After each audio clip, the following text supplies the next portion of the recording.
Well, I think what the average scientist is perplexed with, and certainly at the Ecosystem Partnerships Conference this year, I've heard it a lot, is how do we bring the good research, the science-based evidence to the notice of policymakers? Because as we look around, we can see, the global promise of ecosystem services, and yet we see that promise not being realized. Policymakers seem to be looking the other way.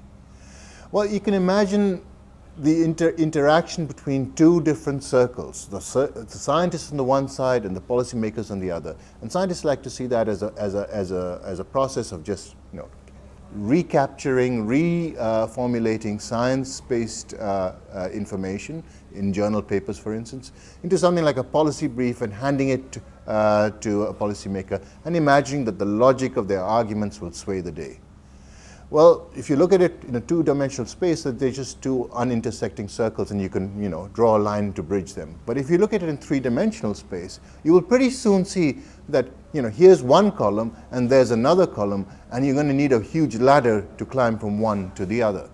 So the real challenge for science and for policy is constructing a ladder that takes you from one place to the other.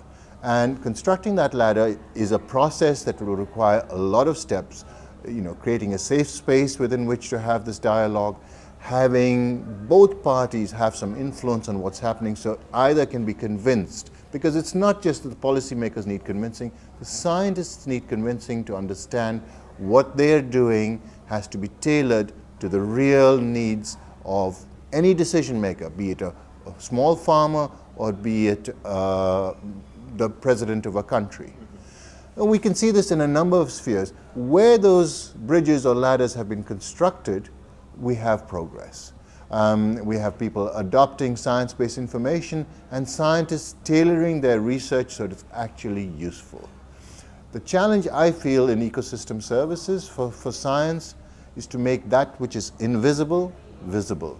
That which has no voice, give it a voice. And make certain that the people who are viewing now this new entity understand what they're seeing. So it's a twin challenge of making it visible and explaining it. And you can only do that if you do it in a partnership with the others, because otherwise you do not have their attention. We've seen this happen now with the green economy, with RED+, with payments for ecosystem services. We've heard of cases where it's taken 2 years for the two parties to start understanding each other. And it's only with persistence, luck, and interpersonal skills that we reach forward. I think it is time now to step back and learn from all these experiences and understand how to engage, influence, and be influenced. It has to be a paradigm within which both parties can learn fast and learn together. Co-learning.